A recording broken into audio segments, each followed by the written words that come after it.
এখন আমি আলোচনা করব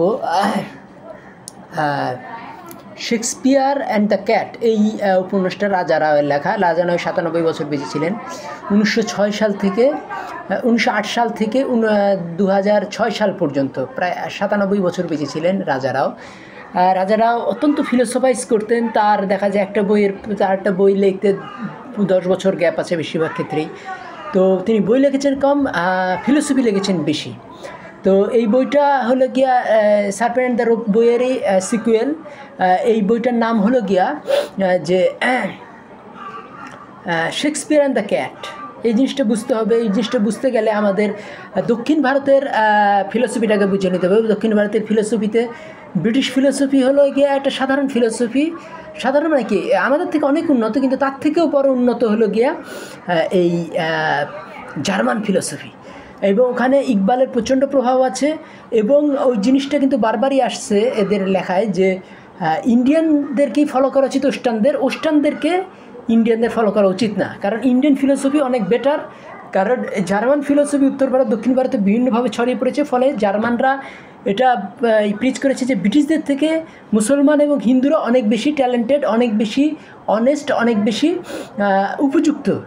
তো এই জিনিসটা আমাদের বুঝতে হবে যে বাংলাদেশিরা আমরা ব্রিটিশদেরকে রেসপেক্ট করি, ব্রিটিশদেরকে খুব সম্মান করি, কিন্তু ইন্ডিয়ানরা করে না। ইন্ডিয়ানরা সেই তুলনায় মুসলমানদেরকে বা হিন্দুদেরকে ব্রিটিশদের থেকে উপরে মনে করে। তাই কাহিনিতে আসি, তাহলে আপনারা একটু আগের ফিলোসফিটা না বুঝলে আপনাদের বুঝতে সমস্যা হতে পারে। এই জন্য আমি আগেই বলে নিলাম যে এখানে কিন্তু ইন্ডিয়ান ফিলোসফি বা Islamic philosophy, Hindu philosophy, Islamic philosophy, এগুলো কিন্তু ব্রিটিশদের থেকে উন্নত। এটা দক্ষিণ ভারতে এই ধারণাটা প্রবল, উত্তর ভারতে এই ধারণাটা প্রবল। তো এখানে শেক্সপিয়ার অ্যান্ড দ্য ক্যাটস, এখানে কিন্তু উত্তর ভারতে কথাটা আছে প্রায় যে খোদা কি শের কো আতি নেই রুবাই। তাহলে খোদার যে বাঘ, সে শিয়ালের বুদ্ধি তার আসে না। তাইলে এখানে বাঘ বা বিড়াল এগুলোকে একটু ডিভাইন হিসাবেই দেখা হয়, স্বর্গীয় হিসাবেই দেখা হয়। এবং শিয়াল, কুত্তা, শকুন এগুলোকে মরা খেকো, এগুলো দুর্নীতিবাজ হিসাবেই ট্রিট করা হয় উত্তর ভারতে, দক্ষিণ ভারতে। কাজেই এই রাজা রাওয়ের কাহিনিটা বুঝতে গেলে উত্তর ভারতের দক্ষিণ ভারতের ফিলোসফিটাকে বুঝতে হবে। কারণ ইকবাল একটা কথা বলে গেছেন ওখানে, সে কথাটা হলো গিয়া যে লাপ্পে লন্ডন দিল মে হেজাজ, মানে মুখে যতই আমাদের লন্ডনের কথা থাকুক, হৃদয়ে আমাদের মক্কা মদিনা। এই জিনিসটা আমাদের বুঝতে হবে। তাইলে এখানে এই শেক্সপিয়ার অ্যান্ড দ্য ক্যাট, শেক্সপিয়ারকে কী ক্যাট বোঝানো হচ্ছে এই জিনিসটা আমাদের বুঝতে হবে। কারণ উত্তর ভারতের মানুষরা নিজেদেরকে বাঘ হিসেবেই ট্রিট করে। যেমন আমাদের এখানে একজনকে শেরে বাংলাকে, ফজলুল হককে শেরে বাংলার বাঘ। তো এই বাঘ কথাটা ওরা লিটারালি ওরা বিশ্বাস করে, বারবার বলে যে কুত্তে কামিনে মে তেরা খুন পি যাঙ্গা, মানে ভিলেন হলো সব কুত্তা। তাহলে মানুষ কী হবে, নায়ক কী হবে, নায়ক হবে বাঘের মতো। উত্তর ভারত দক্ষিণ ভারতের কনসেপ্টটাই এ ধরনের। আপনি যদি সেটা ওই জঞ্জির মুভিতেও দেখবেন, দিওয়ার মুভিতেও দেখবেন, 3 ইডিয়টস মুভিতেও দেখবেন, তারপরে মুন্না ভাই মুভিসে দেখবেন, লাগেরাও মুন্না ভাইতে, যেগুলো আপনার আইকনিক মুভি উত্তর ভারতের দক্ষিণ ভারতের, সেগুলোতে আপনি দেখবেন মানুষকে তারা বাঘ বা বিড়াল হিসেবে ট্রিট করছে। কুত্তা, ছাগল, কুত্তা, তারপরে এই যে শকুন, মরা খায়, হায়না, এই ধরনের তারা ঘৃণা করে উত্তর ভারতে বা দক্ষিণ ভারতে। তো এই জিনিসটা আমাদের বুঝতে হবে যে এখানে এই the cat and the Shakespeare, এই কথাটা এখানে এই শেক্সপিয়ার অ্যান্ড দ্য ক্যাট, এইটার নাম শেক্সপিয়ার অ্যান্ড দ্য ক্যাট। এই রাজা রাওয়ের যে উপন্যাস, সেটা নিয়ে এখানে 2টা চরিত্র আছে। একটা হলো নাম কী বলে, গভীনানন্দ নায়ার এবং রামাকৃষ্ণন পাই। তো রামাকৃষ্ণন পাই এই লোকটা হলো গিয়া ন্যারেটর, এই লোকটাই গল্প বলতেছে। এবং সেই লোকটা কিন্তু দুর্নীতিবাজ, এবং গোবিন্দন নায়ার আরও বেশি দুর্নীতিবাজ। রামকৃষ্ণ নায়ার, রামকৃষ্ণ পাই, সে দেখা যাচ্ছে তার বউ বাচ্চাকে থুয়ে আসছে একটা স্কুলে ভালো পড়ানোর জন্য, কিন্তু এখানে দেখা যায় আরেকটা মেয়ের সাথে তার কিছুটা অ্যাফেয়ার চলছে। হ্যাঁ, তো আইডিয়াল স্বামী স্ত্রী হওয়া সত্ত্বেও তাদের অ্যাফেয়ার চলছে, মানে কি তাদের ব্যক্তিগত জীবনে শান্তি নাই। তো এই যে শান্তি নাই, এগুলোকে লন্ডনের প্রতীক হিসেবে দেখানো হবে। এবং গোবিন্দন নায়ার এই লোকটা প্রতি মুহূর্তে দুর্নীতি করতে করতে দেখা যায় যে সে সবসময় নিজেকে ফিলোসফার হিসেবে ট্রিট করে। এবং গোবিন্দন নায়ার দেখা যায় যে তার তার বসের নাম হলো গিয়া বোথালিঙ্গা আইয়ার। এই গোবিন্দন নায়ার চাকরি করে হলো গিয়া এই রেশন ডিপার্টমেন্টে, আর রামাকৃষ্ণন পাই চাকরি করে হলো গিয়া ইসের ডিপার্টমেন্টে। সে হলো গিয়া চাকরি করে হলো কাস্টমসে। তো না, কাস্টমসে না, রেভিনিউ ডিপার্টমেন্টে। তো রামাকৃষ্ণন পাই হলো ন্যারেটর বর্ণনা করতেছেন, গোবিন্দনাথ নায়ার হলো নিজেকে মহাপণ্ডিত ভাবে। তো রামকৃষ্ণ নায়ার চিন্তা করে এই গোবিন্দনাথ নায়ারকে দিয়ে কী হবে, কিন্তু রবীন্দ্রনাথ নায়ার প্রচণ্ড দুর্নীতিবাজ। দেখা যায় যে এই বোথালিঙ্গা আয়ারের পর হঠাৎ করে একটা বিড়াল লাফ দিয়ে উঠে, তারপরে সে হার্ট অ্যাটাক করেই মারা যায় বোথালিঙ্গা আয়ার। তো এই গোবিন্দনাথ নায়ারের বস হলো কি বোথালিঙ্গা আয়ার। তো বোথালিঙ্গা আয়ারের কাছে উপরে সমস্ত তার দুর্নীতির দোষগুলো চাপাই দেওয়া হয়। তো দুর্নীতির দোষগুলো চাপাই দেওয়া হলে তখন এই ক্যাট হয়ে যায় হিরো, কারণ ক্যাট হলে দুর্নীতিবাজকে মেরে ফেলেছে, কিন্তু আসলে তো তার বস দুর্নীতিবাজ না। তাহলে এই ক্যাটকে কী করছে, ক্যাটকে তখন আদালতে নিয়ে যাওয়া হয়। ক্যাট তখন আদালতে তার কোনো টেনশন নাই। ক্যাট যে এইভাবে লাফায় উঠেছে হ্যান ত্যান, ক্যাট তো বোঝে না এইসব বিষয়গুলো। তো এই ক্যাটকে তখন সবাই মানে ওই গোবিন্দনাথ নায়ার সে তখন ফিলোসফাইজ করে। সে তখন বলে যে এই ক্যাট হলো গিয়া আধ্যাত্মিক লাইফের পরিচয়, ক্যাটের মধ্যে কোনো টেনশন নাই। তো ক্যাট কী করতে হবে, ক্যাট যেমন মিউ মিউ করে, হিন্দু সন্ন্যাসী যেমন ওম ওম করে, তার থেকে মিউ মিউ করাই ভালো। তো এখন এই যে ক্যাট, এই যে বিড়ালটা যে লাফ দিয়ে উঠলো, তাতে যে মারা গেল বোথালিঙ্গা আয়ার, তো বোথালিঙ্গা আয়ারের পরে সমস্ত দুর্নীতির দায়টা চাপিয়ে দিল কে, গোবিন্দনাথ নায়ার।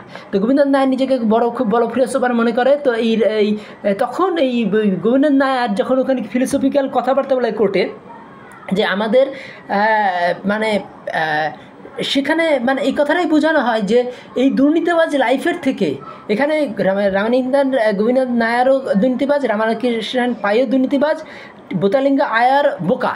তো এই যে এই বোথালিঙ্গা আয়ার থেকে শুরু করে এখানে যে ট্র্যাজেডিটা ঘটে গেল, এই ট্র্যাজেডিটার একটা কমিক আকারে দেখানো হয়েছে, গোটা বইটাই একটা কমেডি। তো এই কমেডির আমরা যে মূল বিষয়টা আমাদের বুঝতে হবে, যেখানে এখানে লেখক বলতে যাচ্ছেন যে এই রাজারাও যে এই সন্ন্যাসীদের মতোই আমাদের একটু জীবন থেকে একটু নির্লিপ্ত না থাকলে পরে জীবনের দুর্নীতি থেকে মুক্তি করা সম্ভব নয়। এখানে একটা বিড়াল যেমন যখন কোনো সময় অ্যাটাক করে, কোন সময় তাকে তার মানে পালায়ে যায়, তো বিড়ালকে তার বাপ মা নিয়ে যায় সেফ জায়গায়। তো আমাদেরও করা উচিত কি, গডকে বাপ মার মতো রেসপেক্ট করা উচিত, এবং গডের কথা আমাদের, আল্লাহর কথা আমাদের মেনে চলা উচিত। তাইলে কি হবে, আমরা জীবনের এই যে ট্র্যাজেডিগুলোকে অ্যাভয়েড করতে পারবো, দুর্নীতিকে অ্যাভয়েড করতে পারবো। এবং এই যেহেতু ওস্টে এই দুর্নীতিতে ভরে গেছে, ওস্টে যেহেতু গডকে তারা মানছে না, তাদের জীবনে বিভিন্ন রকম দুর্নীতি, সেক্সুয়াল দুর্নীতি, তারপরে আর্থিক দুর্নীতি, বিভিন্ন রকম দুর্নীতি ওয়েস্টের এইগুলো। যেমন এখানে রামকৃষ্ণন পাই সে সেক্সুয়াল দুর্নীতিতে পড়ে গেছে, আবার গোবিন্দনাথ নায়ার সে কিন্তু আবার আর্থিক দুর্নীতিতে পড়ে গেছে। আর এই বোথালিঙ্গা আয়ার সে হলো গিয়া বোকা, এবং তারপরে বিড়াল ঝাঁপাই পড়ে সে হার্ট অ্যাটাকে মরে গেছে। তাহলে এই যে মানে এই বোকা দুর্নীতিবাজ এই ওয়েস্টার্ন কালচার থেকে এগুলো এসছে, এটাই লেখক বোঝাতে চাচ্ছেন। এবং এই হিন্দু সন্ন্যাসীদের বা মুসলিম যারা যোগী আছে, তারা যেমন আধ্যাত্মিক লাইফ লিড করে, তারা যেমন ওই দুনিয়ার এই দুর্নীতি, আর্থিক দুর্নীতি, সেক্সুয়াল দুর্নীতি, সব রকম দুর্নীতি থেকে তারা দূরে থাকে। তো সেই রকমই আমাদের জীবনে দুর্নীতি থেকে দূরে থাকতে হবে।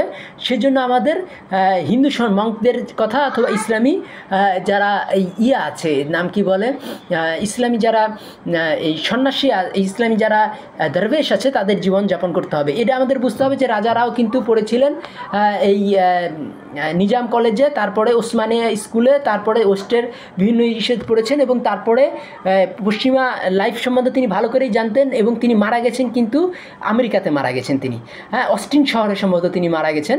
তো এই অস্টিন শহরে তিনি যখন মারা যান, কিন্তু তিনি ইস্টার্ন লাইফ স্টাইলে দেখেছেন, ওয়েস্টার্ন লাইফ স্টাইলে দেখেছেন। তিনি প্রচুর তিনি 97 বছর বেঁচেছেন, এবং তার বেশিরভাগ জীবন গেছে পড়াশোনা করতে করতে। তিনি একটা বই লিখতেন 10 বছর পর সাধারণত।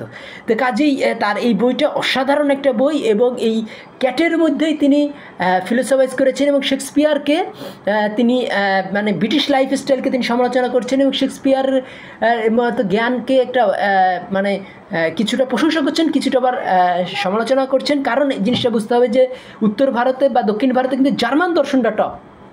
দেখা যায় ওয়েস্টার্ন লাইফস্টাইল বা শেক্সপিয়ারের যে সন্দেহবাদ, এটাও কিন্তু বেশি মানে প্রশংসার বিষয় না।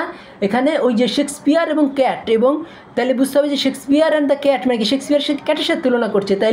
তাইলে এই বাঘটাকে যে মানে শেক্সপিয়ারের মানে এই বিড়ালের থেকে অনেক বড়, সেটা হলো হিন্দু মঙ্করা, এবং আরেকজন হলো গিয়া কে এই যে নামে হলো গিয়ে ইসলামী যারা দরবেশ আছে তারা। এবং এখানে ওই ক্যাটেরও কিছু ভালো দিক দেখানো হয়, যে বলা হয় যে ক্যাট হলো গিয়ে এখানে শেক্সপিয়ারকে ক্যাটের হিসেবে তুলনা করা হচ্ছে, যে তার মানে শেক্সপিয়ার যখন বিচিত্র বিষয় নিয়ে লেখে, এখানে বিচিত্র জীবন কাহিনী নিয়ে লিখলেন। এবং কিন্তু এখানে আমাদের বুঝতে হবে যে ক্যাট যেমন নির্লিপ্ত, যে সমস্ত দুর্নীতি থেকে, সমস্ত টেনশন থেকে মানুষের জীবনে এরকম হওয়া উচিত, কিন্তু এখানে আরেকটা গোপন ব্যাপার থেকে যায় যে বাঘ, সেই বাঘের জীবনটা কার? বাঘের জীবনটা হলো এই সন্ন্যাসীর জীবন, হিন্দু সন্ন্যাসীর জীবন, বা এই একটু নির্লিপ্ত থাকা, যেটা ইকবাল বলেছেন যে তুমি দুনিয়া, একজন মুসলমান কী হবে, সে দুনিয়াতে অবস্থান করে, সে দুনিয়ার নয়, সে দুনিয়াকে পরিবর্তন করবে কিন্তু দুনিয়ার কাদা পানি সে লাগাবে না, দুনিয়া তাকে পরিবর্তন করতে পারবে না। তো কাজেই এটা একটা অসাধারণ একটা বই। এখানে মানে ওই উত্তর ভারত দক্ষিণ ভারতের যে এই ফিলসফি, বাঘটা কিন্তু প্রচ্ছন্ন পিছনে আছে, ক্যাটটা সামনে চলে আসছে। ক্যাট এবং শেক্সপিয়ার সাথে তুলনা করা হয়েছে, কিন্তু বাঘ হিসেবে ইসলামী যে দরবেশগুলো আছে বা হিন্দু সন্ন্যাসীরা আছে তাদের জীবন, যাতে এই যে সংশয়বাদী ওয়েস্টার্ন কালচার দিয়া যে এই গোবিন্দন নায়ার, রামানিকেশন পাই এবং বোতালিঙ্গা আয়া তিনজনের জীবনে যে ট্র্যাজেডিগুলো নেমে আসছে সেগুলোকে আমরা প্রতিরোধ করতে পারি যদি ইস্টার্ন লাইফস্টাইল এবং এই ইস্টার্ন লাইফস্টাইল এবং হিন্দু সন্ন্যাসী এবং মুসলিম দরবেশের জীবন আমরা গ্রহণ করতে পারি। সেক্ষেত্রেই আমরা জীবনে সফল হতে পারবো। আমার থেকে ভালো লাগলে আমার চ্যানেলটি সাবস্ক্রাইব করুন। আর আরেক জিনিসটা বুঝতে হবে যে শেরের পর উত্তর ভারতে বা দক্ষিণ ভারতের কথা বলে শেরের পর সোয়া শের থাকে, তাহলে শেক্সপিয়ার যদি শের হয়, গেটে হলো সোয়া শের। এটা বুঝতে হবে যে গেটের লাইফস্টাইলটা আরও অনেক চমৎকার। শেক্সপিয়ার যদি ক্যাট হয়, গেটে হলেন গিয়ে বাঘ।